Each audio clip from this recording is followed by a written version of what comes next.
Viva la Virgen! Kapayapaan po sa inyong lahat, mga kamanlalakbay. Nandito na naman tayo sa ating Saturday Habit, sa ating Saturday Devotion with Mama Mary, ang Pueblo Amante de Maria. Kasama po natin din ngayon sa ating episode na ito ang ating pinakapipitagang author at kuya ng lahat ng mga damban at basilika sa buong Pilipinas, si Brother Kendrick Ivan Panganiban. Viva la Virgen po, kapayapaan sa ating mga kamanlalakbay. Welcome po muli sa isang episode po ng Pueblo Amante de Maria. Father Franz, nakakatuwa po makasama ulit namin kayo ngayon sa episode na ito. Ayan na nga, no? Parang nagsasalita na lang kami ni Father Nante. Kaya nga po, At Father. hindi na yata kami nagkita sa ating podcast na ito. No, pero syempre, tuloy-tuloy pa rin tayo, no? Hindi tayo pwedeng huminto kahit maraming ginagawa, maraming schedule, maraming mga nangyayari sa paligid, patuloy pa rin tayo sa ating podcast na ito. Amen. Opo. Ayan, Kuya Ivan, saan ba tayo pupunta? Alam niyo po, ito po ay isa po sa mga shrine po na gusto ko na po talagang ma-interview. Medyo matagal na rin po. At nakakatuwa po na makasama po natin sila ngayong araw.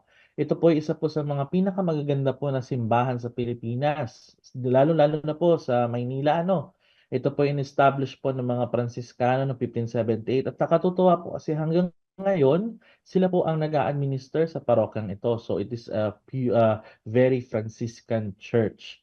At nagkaroon po ng birhen po na dumalaw sa kanila noong 1717 at kalaunan yun na po ang naging patrono ng simbahan na ito, yung pong Nuestra Señora de los Desamparados, ano? So Our Lady of the Abandoned.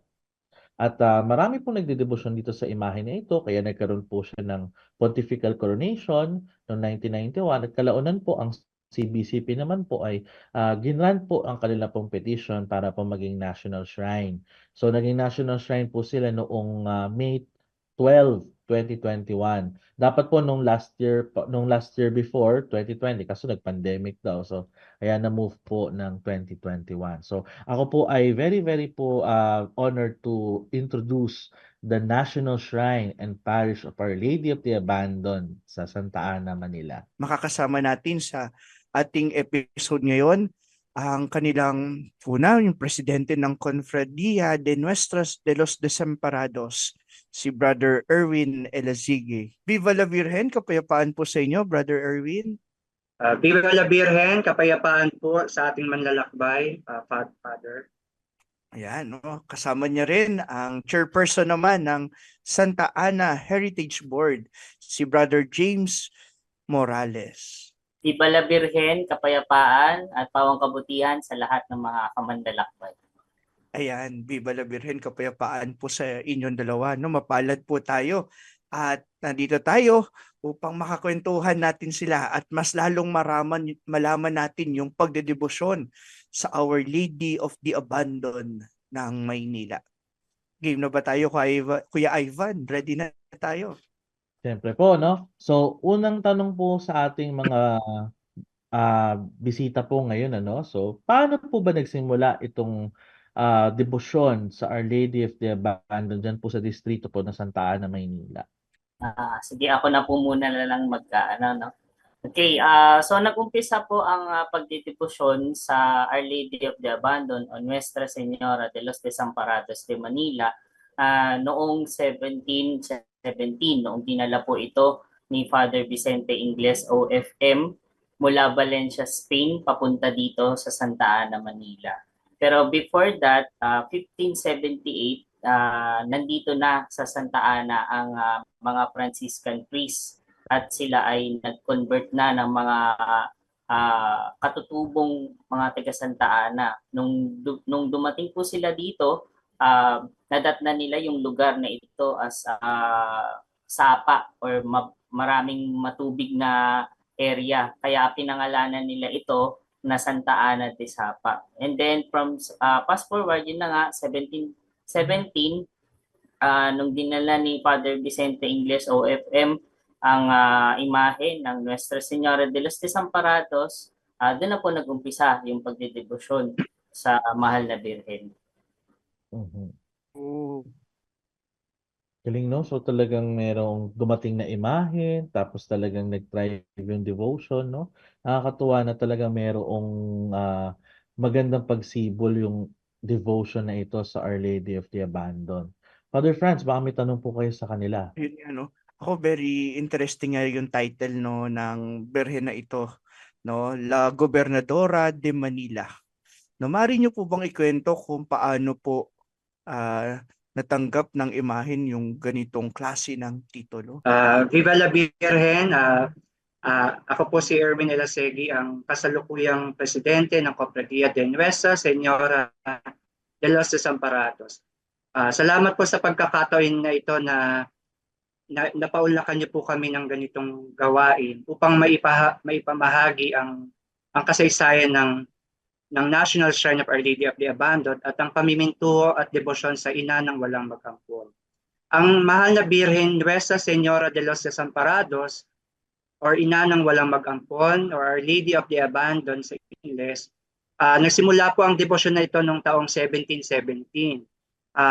Ito po ay sa pamamagitan ng paring, tulad po ng nasabi ni Brother James Morales, si Father Vicente Ingles ay nagpunta po siya sa Valencia, Spain noong taong 1713 at nagkaroon siya ng debosyon sa Our Lady of the Abandoned or Nuestra Señora de los Desamparados sa Valencia, Spain. Nagpagawa po siya ng imahe na ito at ito po ay hinilik niya doon sa imahen sa Valencia, Spain at dinala niya sa Pilipinas noong 1717. Simula noon, nagkaroon po ng pamiminto at debosyon sa mahal na Birhen sa titulong Nuestra Señora de los Desamparados. Alam po natin na ang simbahan ng Santa Ana ay unang itinalaga na simbahan ni Santa Ana. Ang simbahan po ng Santa Ana, Maynila ay ang kauna-unang simbahan ng Franciscano sa labas po ng Intramuros, Maynila. At dahil na rin po sa mga milagro at pamiminto sa ina ng walang mag-ampon, nung panahon na iyon, yung Governor General po ng Maynila na si Francisco de la Cuesta ay nagpunta po sa simbahan ng Santa Ana at tumulong din po siya sa pagpapatayo ng simbahan. Sa pamamagitan po ng kanyang pamiminto sa mahal na Birhen, inialay niya po ang kanyang baston de mando. Hanggang ngayon ay hawak po ito ng mahal na Birhen. At the same year po, taong January 23, 1720, that time, ay tinawag niya pong La Gobernadora de Manila, ang ina ng walang mag-ampon o ang Nuestra Señora de los Desamparados. Doon po nagsimula kung bakit po tinawag na La Gobernadora de Manila. Yung staff pala talaga no, yung binibigay ng Governor General, ano? Oo, no? Oh, Yun talaga parang yun. hindi ako nagkakamali, Father Franz, ba't parang may ganun din nangyari sa Birhen po ng Antipolo, no? Oo. Actually, natatawag din siya La Gobernadora No? Okay. Pero yung staff kasi, naalala ko sinong Governor General ngayon? Parang si Governor Blanco naman yung nagbigay sa... Ay, ng sword naman yun, si Blanco yung sword. Sword. Sword Oo, pala yung sword. sword. So, sword. May sword na binigay. Okay. So, parang ano rin po natin, So, kung titignan po natin yung mga deboto ngayon sa kasalukuyan, kasi syempre, matagal din pong panahon po ang devotion ng mga tao sa Our Lady of the Abandoned. Saan pong parang aspeto ng buhay po or kumbaga kung marami man ito, tingin po ninyo nakikilala ng mga deboto ang Our Lady of the Abandoned of Manila dyan po sa mga taga Santa Ana, pati rin po yung mga devotee niya from other places? Ang mahal na Birhen na ina ng walang mag-ampon ay may kakaiba po siyang titulo. So, ina ng walang mag-ampon. So, pag sinabi natin mapag-ampon, siya po yung kumakalinga sa lahat ng tao sa anumang sektor ng buhay. Makikita po natin sa imahe ng Birhen na meron dalawang bata. Ito yung mga ampon na tinatawag. Sila rin yung kumakatawan sa Biblia, sila yung mga inosentes kung tawagin natin. So yung pinapatay ni Haring Herodes sa Biblia, sila po yung kumakatawan dito. At ito po mga batang ampon na ito, sila yung kumakatawan din sa mga iba't ibang sektor sa lipunan. Mayaman, mahirap, naiwan ng asawa, namatayan ng anak, at anumang hanap buhay o estado sa buhay, sila po yung kumakatawan.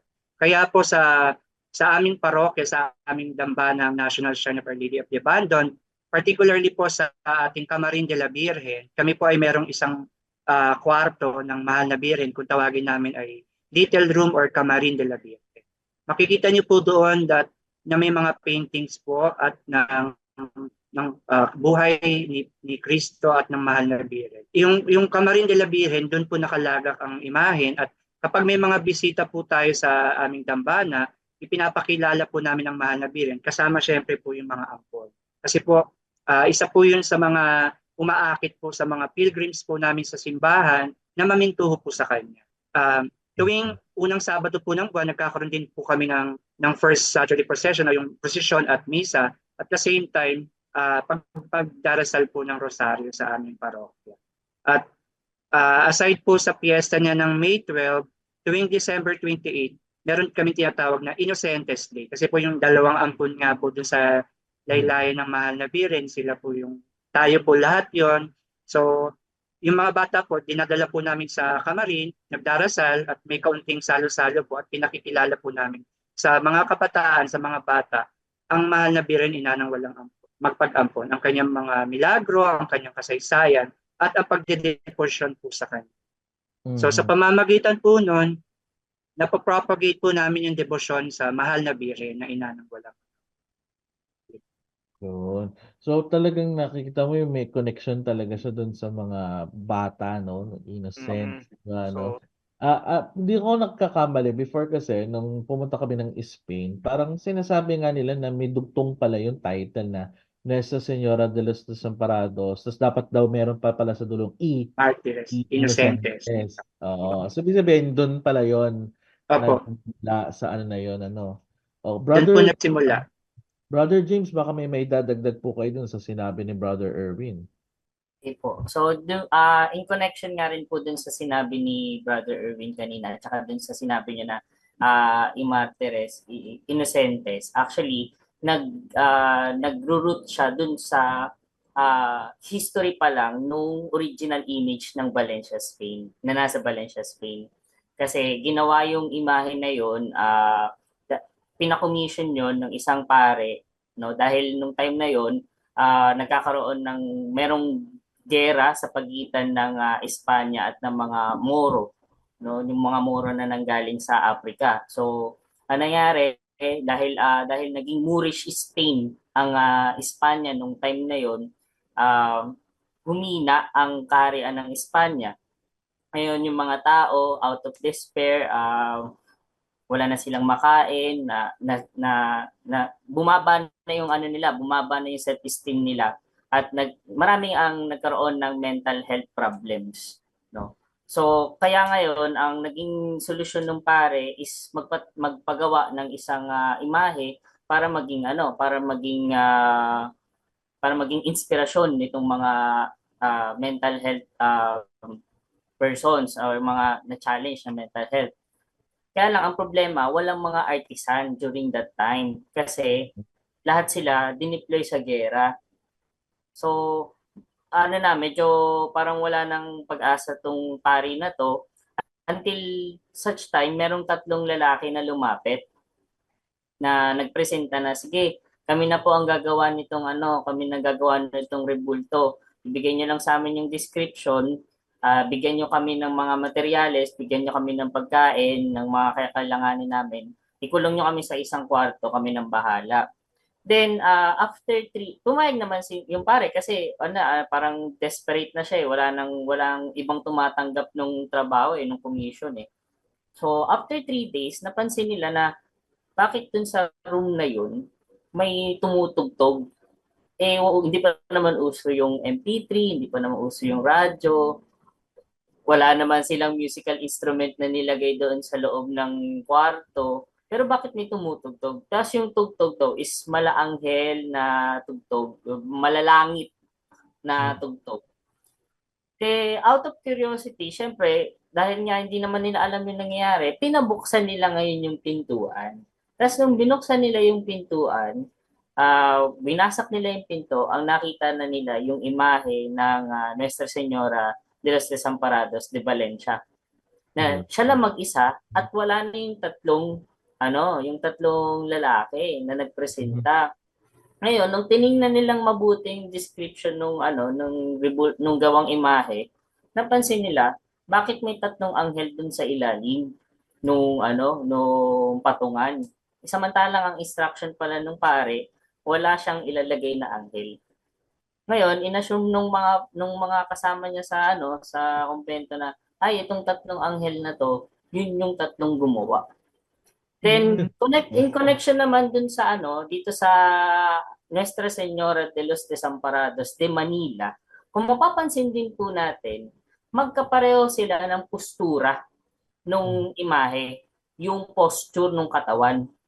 Kasi po, lahat ng mga napapansin nating mga Marian image, naka-straight posture, di ba? Itong Nuestra Señora de los Desamparados de Manila at saka yung Valencia, pareho silang nakatalungko o yung parang kubado. May Okay. reason po. Yeah. Kasi ang reason is talaga daw ang mahal na birhen ng Desamparados ay nakatingin dun sa mga inabandona. As if yayakapin niya. Nakahanda siyang lapitan, nakahanda siya hindi may mga nagtatanong ang mga turista minsan or mga nagpipilgrimage, bakit siya kubado? May problema ba siya sa likod? Hindi. Ang ibig sabihin nun is dahil nakatuon siya dun sa mga inabandona. At kung magagawi kayo sa simbahan namin, makikita po ninyo, no? Yung aming simbahan is lapitin ng mga taong may mental health problems. Pero marami po kaming hindi naman po sa ina, pero marami pong mga nag-i-stay doon sa simbahan, sa patio, sa simbahan na may mental health problem.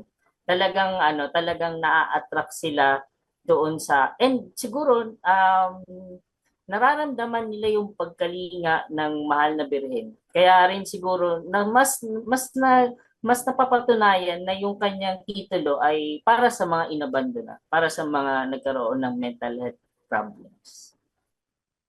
Ang galing nakita natin kung paano nag-develop yung yung pagiging from innocence to the abandon. Talagang merong wide range itong na ito, no? Father Franz, alam ko medyo lubos-lubos sa ating kwentuhan, pero tama po ba kailangan po nating Kailangan natin putulin muna ang ating kwentuhan kasi kailangan may mag-share, no? Isa sa kanila ng kanilang pagdedebosyon naman sa ating mahal na ina.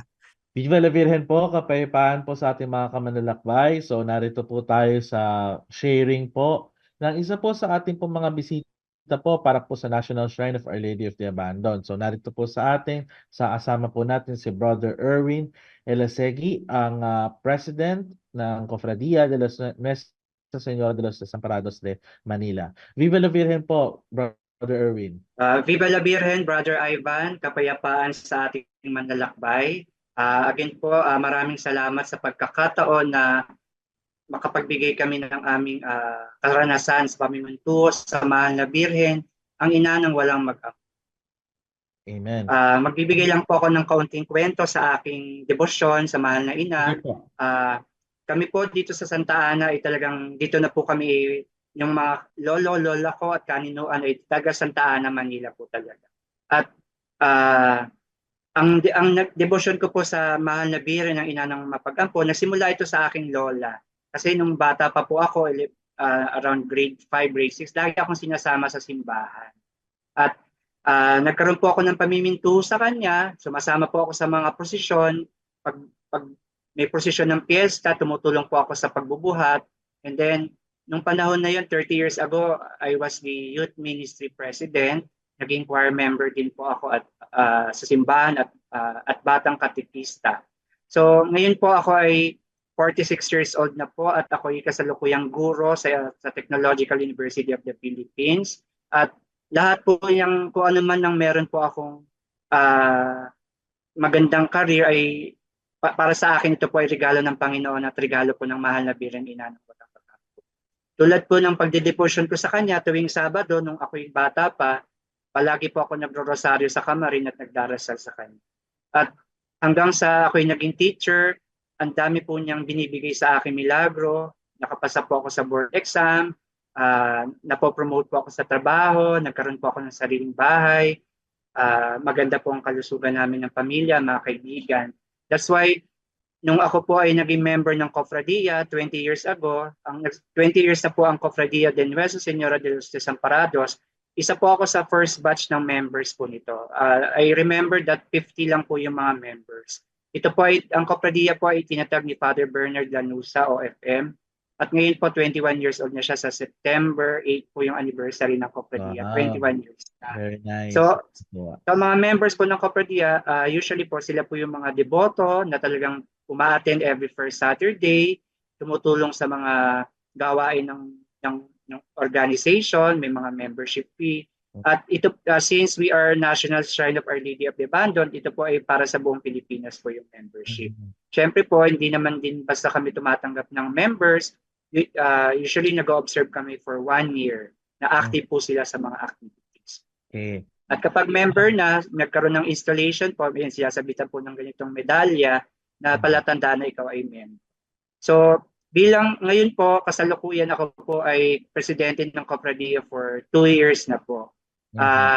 Dati po akong vice president ng samahan. Sad to say po, namatay po yung aming presidente. So ako po yung umalili sa kanya. Na-appoint din po ako bilang kamarero ng Mahal na Birhen, ng Ina ng Walang Pag-ampon, ng aming kura paroko at rector na si Father Virgilio Del Mundo Jr. Tinanggap ko po yung responsibilidad last year po kasi po namatay po ang aming kamarero na si Kuya Philip Martin Escudero Jr. last year po.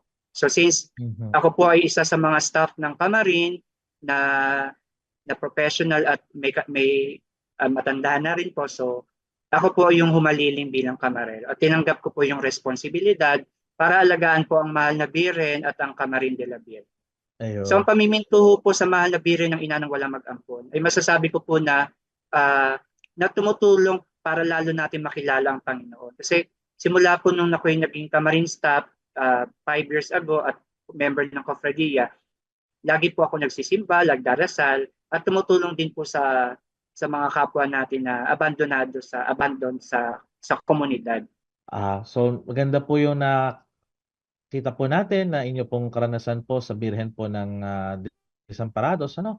So maganda matanong din po natin na sino po para sa inyo ang Our Lady of the Abandoned of Manila? Ano po siya para sa iyo? Okay po. Para sa akin, ang Mahal na Birhen ng Ina ng Walang Mag-ampon ay isang mapagkalingang ina. At the same time, siya po yung tumutugon sa mga panalangin natin. Sabi nga po natin,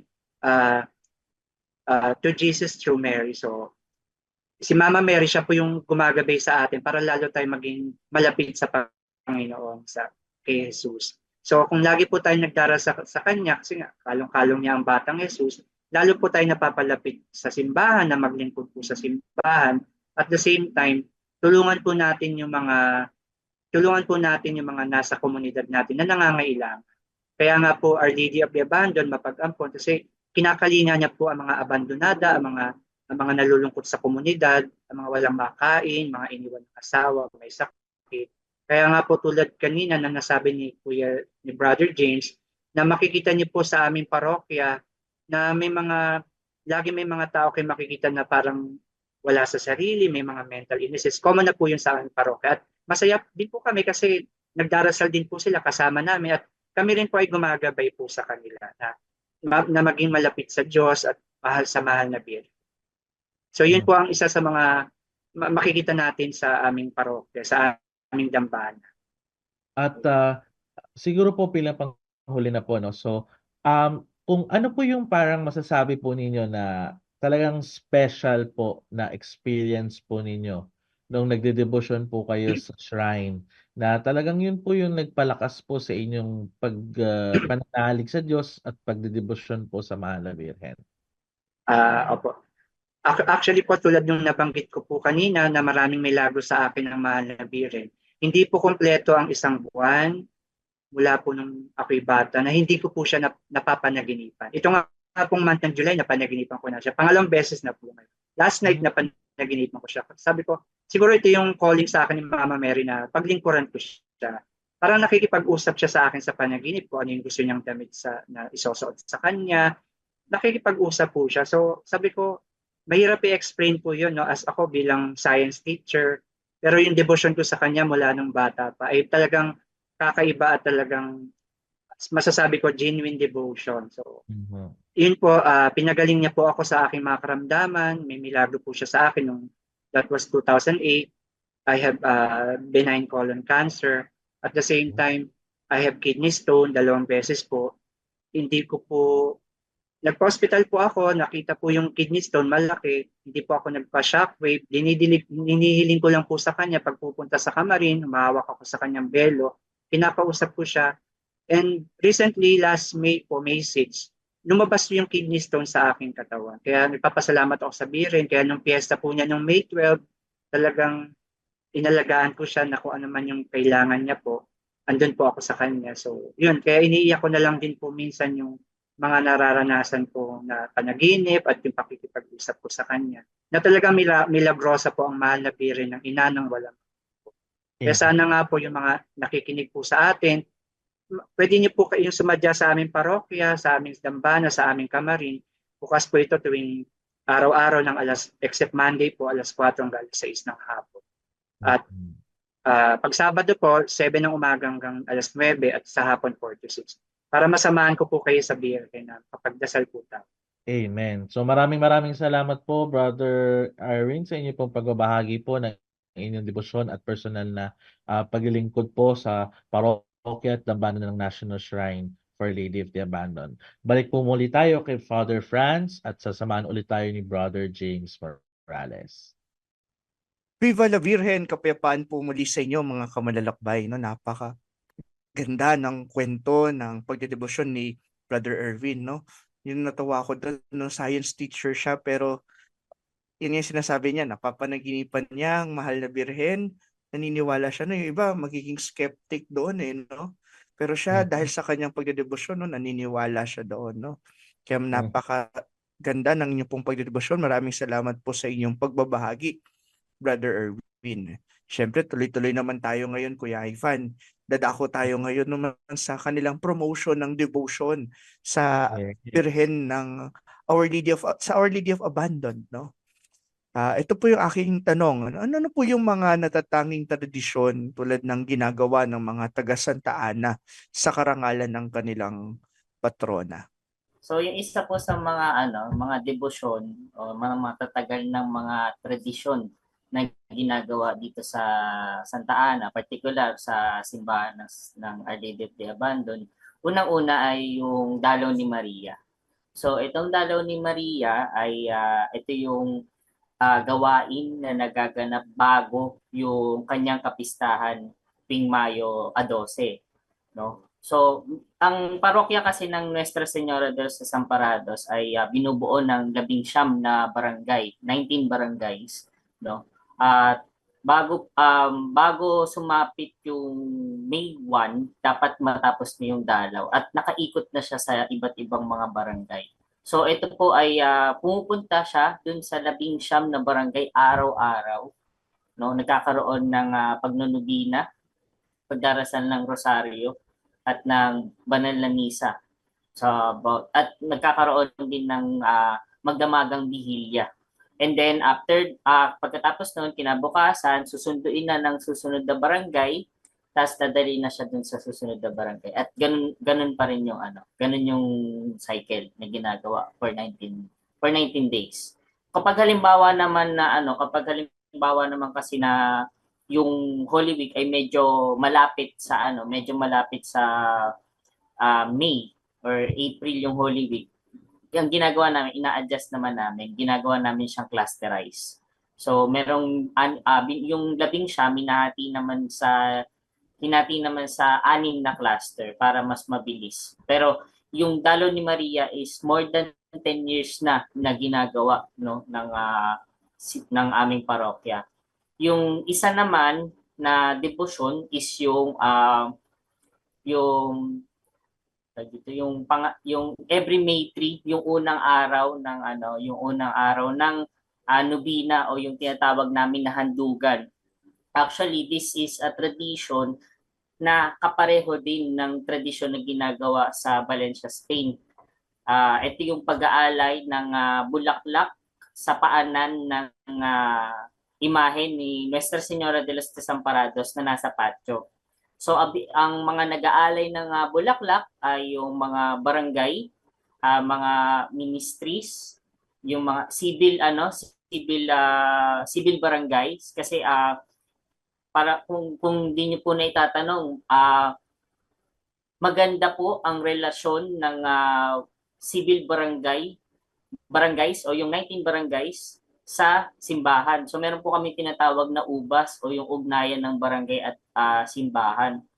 And then yung mga multisectoral groups, yan mga nag-aalay ng bulaklak at saka yung mga paaralan.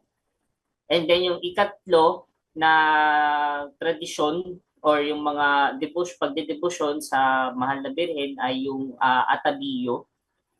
So ito yung pagbibihis o yung seremonyas na pagbibihis sa Mahal na Birhen. So nagaganap ito sa Kamarin.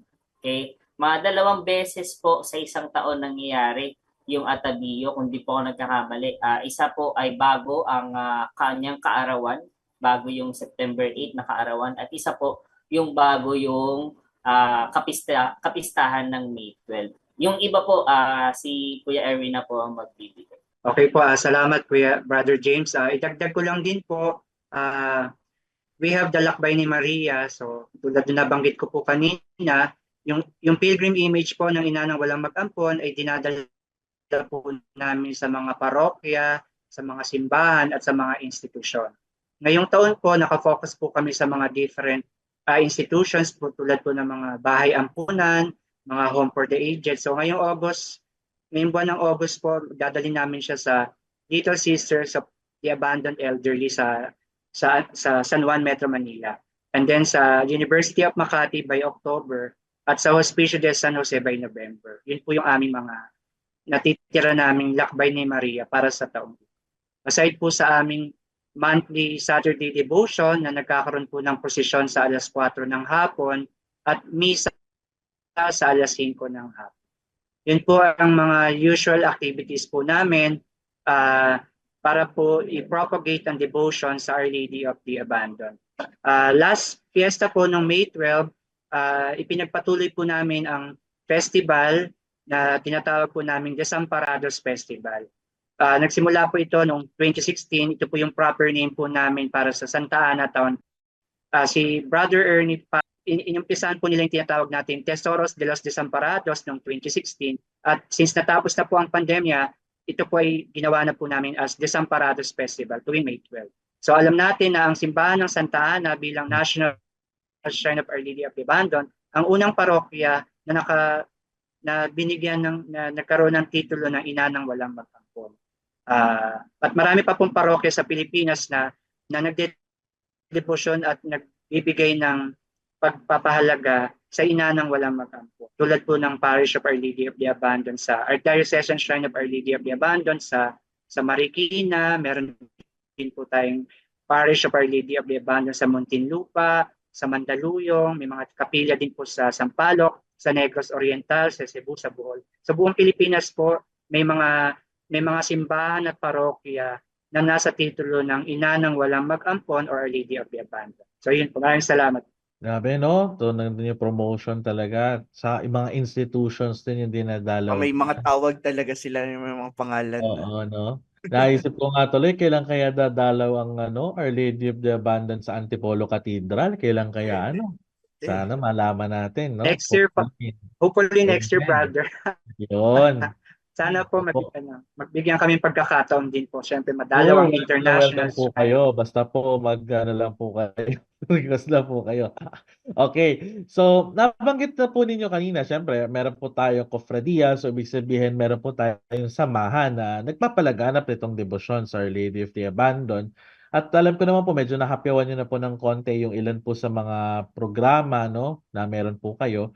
Pero kung iaano pa po natin ito ng konti, paano na, meron pa po ba tayong mga mga programa ng devotion na outside of the parish na yun po yung tinututukan po ng husto nitong ating confraternity? When it comes to Cofradia de Nuestra Señora de los Desamparados, we are planning to collaborate with other parishes na hopefully magkaroon po ng mga mini chapters po sa mga parokya. Kasi po ang mga nagdedeboto po sa Ina ng Walang Mag-ampon, merong mga taga Laguna, taga Quezon, taga Bulacan, at yung mga private devotees po, nagpapagawa po sila ng mga imahe ng mahal na birhen, at sa simbahan po ng Santa Ana nila ito pinabebendisyonan. So nakakausap ko po sila personally pag dinadala nga po nila yung imahen, at minsan sumasama din po sila sa replica procession tuwing May 11 bago ang piyesta ng May 12. So ini-encourage po namin sila na maging member din po ng Cofradia sa National Shrine, at the same time magtayo po ng mga local chapter sa mga parokya nila. Yun po yung pa po ang plano namin kasi po yan. Busy lang din po kasi ang iba sa kanila, so but pumupunta po sila dito sa Santa Ana, Manila sa National Shrine kapag per Saturday. Yun po yung nakakatuwa kasi gusto nga nila mag-member. So bago mag-member, kailangan mag-active ng 1 year sa mga activities. So yun po, ako po yung isa sa mga nag-encourage po sa kanila. And hopefully nga po next year po sa Lakbay ni Maria, we are planning to bring the pilgrim image po ng Our Lady of the Baño sa Tondo Church, kasi bilang La Gobernadora de Manila at ang hari ng Tondo ang Santo Niño. So madala po namin siya by January hopefully or February. At the same time po sa City Hall ng Maynila, kasi bilang La Gobernadora de Manila, so dapat po bumisita rin po siya sa City Hall ng Maynila. So marami pong plano ang Cofradia. So again, we also have charity works through, kasi ang aming parokya bilang Church of the Poor, meron po kaming tinatawag na kusina ng Ina ng Walang Mag-ampon, yung soup kitchen. Every day po, nagpapakain po ng kulang-kulang 500 persons. Kasama din po ang mga nasa presinto. Ito po ay proyekto ng mga naunang priest at pinagpapatuloy po ng aming kura paroko na si Father Vonsi. So every day po may pakain, may libreng pakain po sa mga indigents po ng komunidad, at the same time po sa mga presinto po. At kami pong members ng Cofradia, in charge po kami tuwing Sabado na maglaan po ng pondo para po dun sa pagbili ng mga pagkain pinapamigay. So lunch time po yun binibigay. Kaya nga po sa mga nakakanood dito, so pwede rin po kayong tumulong, mag-donate sa aming parokya. Punta lang po kayo sa aming parish office. Kasya na po yung kahit 3,000 po na, pasensya na po kayo, sinabi ko po ito. Pinopromote po. So baka gusto niyo pong tumulong kung may mga birthdays po kayo. Ako, pag may birthday namin dito sa family, kung sino may birthday ng month, instead na lumabas kami, gumastos na malaki, sa simbahan na lang po namin binibigay yung donasyon para mas maraming makakain. At si Father Vonsi po ang aming kura, marami rin po siyang ini-encourage na donors na tumulong po para ipagpatuloy po yung proyekto na yon everyday po. Imagine everyday po. Alam ko po sa ibang parokya ginagawa din po ito. So sana po ganun, kasi talagang inaampon po ng mahal na birhen lahat po tayo. So tayo po ay bahagi ng kanyang pag-aalaga. Bilang deboto ng mahal na birhen, paano po ninyo nakikita na nakakatulong ang debosyong ito ng Our Lady of the Abandon ng Maynila sa ating mga kamanlalakbay, lalo na sa mga kabataan ng kasalukuyang henerasyon? Ako nakikita ko yung vigor and fervor ng mga kabataan sa pagdedebosyon sa Our Lady of the Abandon. Particularly dito sa aming parokya, no? Kasi yung mga sa totoo lang, dumami yung mga kabataan na nagsisilbi sa simbahan, maging sa altar servers ministry, sa youth ministry, sa social communications ministry, even sa greeters and collectors ministry. Ang connotation natin pag greeters and collectors ministry, 'di ba, parang more on sa mga season, sa mga lola, ganyan. Pero may mga kabataan na rin na naglilingkod doon, even sa lectors, commentators, and also dun sa sa Cofradia. Actually sa Camarin may mga kasamahan sila, Kuya Erwin, doon na mga kabataan. So dun pa lang sa dun pa lang sa perspektibo na yun, makikita natin na may mga kabataan na may interest na maglingkod sa mahal na birhen. Tumutulong sila sa paglilinis, sa pagsasaayos, pag-a-assist sa mga bisita kapag halimbawa may mga turista. Yan, kasi pag may mga turista, pinapaakyat talaga namin sa kamarin. Mga pilgrims, mga bisita, pinapaakyat namin sa kamarin at kinikwento namin yung yung istorya ng Nuestra Señora de los Desamparados at talaga namang eager sila. At makikita mo itong mga kabataan na involved doon, yung mga kabataan po na involved sa kamarin, hands-on sila. So nakikita ko na yung pagdidibusyon sa mahal na birhen na ipapasa or na i-channel ng mga elders or ng mga seasoned na actually makakount ko na ba yung sarili ko na season. Pero ayun, ako rin kasi po kung hindi niyo po matatanong, ang nagpa-attract talaga sa akin sa pagsisilbi sa simbahan ng Santa Ana ay yung una, yung kasaysayan nito. Pangalawa, yung kasaysayan ng mahal na birhen. Kasi nalaman ko na lang din naman po yung kasaysayan nito dahil sa pagbabasa ko ng libro. Tapos parang sabi ko, sige parang magandang mag-serve dito. Actually, hindi nga ako kaparokya eh. Sa totoo lang po, hindi ako sakop nung 19 barangays eh. Sa ibang parokya po ako nakatira. Pero since 2008, nagsilbi na po talaga ako sa kanya kasi iba yung naging hatak or iba yung naging sa akin yung hatak sa akin ng mahal na birhen. I think ganun din sa mga kabataan na nagsisilbi ngayon dun sa aming parokya. Nagkaroon talaga ng boom simula parang if I'm not mistaken since 2010 parang dumami talaga yung mga kabataan na nagsisilbi. Andiyan yung nagsasayaw sila para kay Maria, nag-aalay ng bulaklak, nagtuturo ng katekismo sa mga kabataan. Which is sana nga po hanggang sa mga susunod na henerasyon is magpatuloy pa yung pagdedebosyon. So grabe, nandun po talaga yung pagdamay po ng mahal na ina sa iba't ibang uri po ng mga kabataan. Kahit po si Brother James ay hindi po taga roon po sa Santa Ana, pero talaga na kuha po na imbibe po niya na ipasa po talaga yung devotion sa mahal na Birhen. Di ba na Father Franz? Tama, kasi yun naman yung mahalaga, natawa ko dun sa sinabi ni Brother James yung seasoned. Oo. Kailangan Nangyayari din naman talaga. talaga Oo. sa mga seasoned na yan, Pero yun, maganda na isasalin na ipapasa. No? Mhm. Kaya Kuya Ivan, meron ka bang pa-challenge dyan sa ating mga komandalakbay? So mga kamanlalakbay, so para sa ating do whatever he tells you, challenge po natin sa episode na ito. So nalaman po natin yung malalim na debosyon ng mga tao po sa Our Lady of the Abandon, so Nuestra Señora de los Desamparados. At talaga nabanggit nga po ito yung tungkol po sa Inocentes. No? So yung pagtuturo po sa mga bata ng debosyon po sa Mahal na Birhen. So sana po ito po yung maging lesson po para sa atin at maging challenge na rin po na tumulong po tayo sa kahit simpleng paraan po para maituro po ang mga Marian devotion po sa mga kabataan, lalo na po sa mga children, sa mga innocentes po na meron po tayo sa ating pamilya, sa ating pamayanan, sa ating parokya, para po mas lalo po pong magkaroon ng maraming deboto ang ating mahal na ina. Ano po bang nangyayari, Father Franz, kapag di ginagawa yung ating challenge? Nako, ipapakremate. Papangit. Kaya So, gawin natin yung mga challenge natin. Ayan. mhm. So, yun nga po, napakaganda ng kasaysayan, napakaganda ng pagdedebosyon sa Our Lady of the Abandon ng Manila.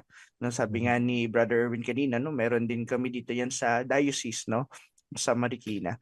At isang napaka-unique na title nito, ng Our Lady of the Abandon.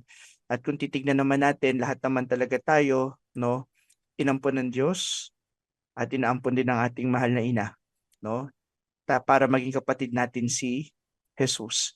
Kaya patuloy tayong magpaampon sa ating nanay na si Maria, na lagi tayong dinadala sa kanyang anak na si Jesus, dinadala tayo palapit sa Diyos Ama, upang tayong lahat din ay magturingan talagang magkakapatid, magkakasama, at nasa isang paglalakbay patungo sa kabanalan, patungo sa kanyang kaharian. no? Sa nakakabitin yung episode natin na ito, Kuya Ivan, no? Kaya 'di ba sa Opo. susunod na episode, magkukwentuhan muli tayo patungkol naman sa kanilang napakagandang dambana, no? Kaya mananalangin tayo ngayon para sa ating episode na ito. Sa ngalan ng Ama, ng Anak at ng Espiritu Santo. Amen. Panginoon, nagpupuri at nagpapasalamat po kami sa iyo sa napakagandang kwentuhan namin ngayong episode na ito ng Pueblo Amante de Maria. Patuloy mong ilapit sa amin ang aming mahal na ina, na kami ay kanyang ampunin, kanyang itago sa ilalim ng kanyang manto, at patuloy na alagaan at bigyan ng mga biyayang amin din kinakailangan upang ikaw ay patuloy din naming mahalin at mapaglingkuran. Nihiling namin ito sa ngalan ni Jesucristo ang aming Panginoon at sa mahal na ina ng walang mapag-ampon. Amen. Sumainyo ang Panginoon, At pagpalain sumayin rin. kayong lahat ang makapangyarihan at mapagmahal na Diyos, ang Ama, Anak at Espiritu Santo. Amen. Amen. Amen. Viva la Virgen! Viva la Viva! Virgen! Maraming Viva la salamat po mga kamanlalakbay.